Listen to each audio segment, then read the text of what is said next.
All right, before we get to Google, now I have to ask the question. I just finished Elon Musk's biography by Walter Isaacson, and I Yeah. think people would also describe him as relentless. And I think even the term they used in the book was he would go into demon mode, right? When he was like, Yep. "Hey, Hmm. we've got to get people to Mars. We've got to build an electric car." And there's a lot of similarities in Jeff's Hmm. story and Elon's story, which is they're changing the world, inventing things that have never existed before.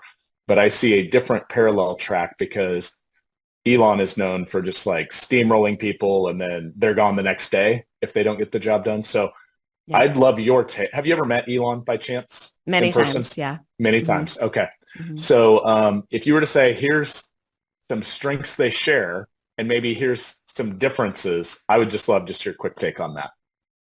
I've been thinking about this a lot recently because I'm writing a presentation that I'll be giving at South by Southwest in March. And the title of my presentation is The DNA of Unicorn Leaders. And so Mhm. I'm really looking at this. One is I want to dispel some myths, and I think this is at the heart of your question, is what makes some wildly successful and what makes others inhibited by the exact same character, seemingly exact same character traits. So I think I've come up with like five or so characteristics, which I think are universally true.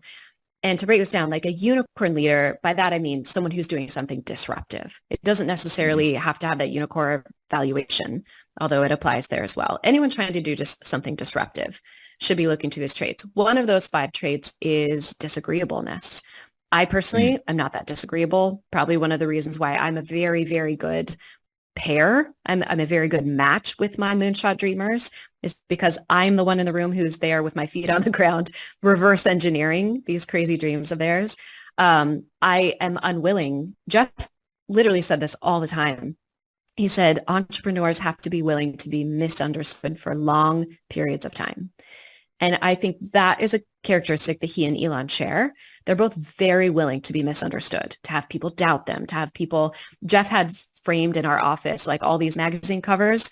It was like Fortune or I can't remember Forbes or somebody that had the Amazon dot bomb with Jeff's face on it, like his head in a box, Mm. a decapitated Jeff's head inside a box with Amazon dot bomb. He loved it. He had that on the wall as like pure motivation. He was like, Yeah. watch me. This is not over. But the difference there, if we were to take just disagreeableness, was Jeff was willing to be misunderstood, very confident in his vision, but he was also willing to be challenged. He demanded to be challenged. If he thought people weren't holding him to account, you would get in huge trouble for that.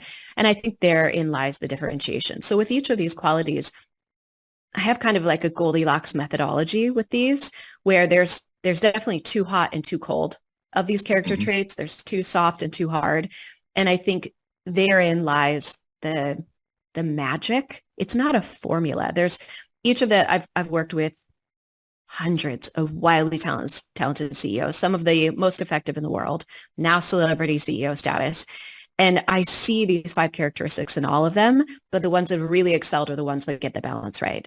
So you're disagreeable. You can disagree without being disagreeable. You Mhm. can have very educated debates. You have high tolerance for risk.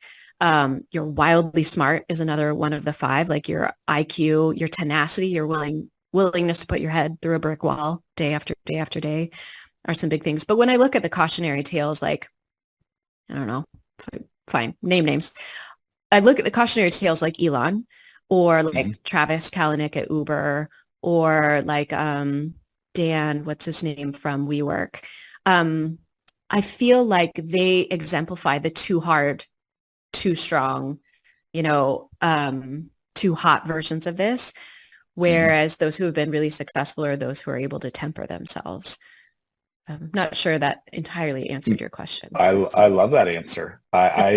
Based on my readings, I think that's spot on. From mm. I wasn't there firsthand like you were, but that makes a lot of sense. Would you say most days Jeff was in the Goldilocks range as far as disagreeableness and the other traits? Most days, not all days. There were definitely some days Mhm. where he would just get so mad or so upset or so, I mean, it's not a perfect human. And this was a long Mhm. time ago. So I worked with him from 2002 to 2005. I wouldn't want someone to make a summary judgment on me based on that 2 decades ago.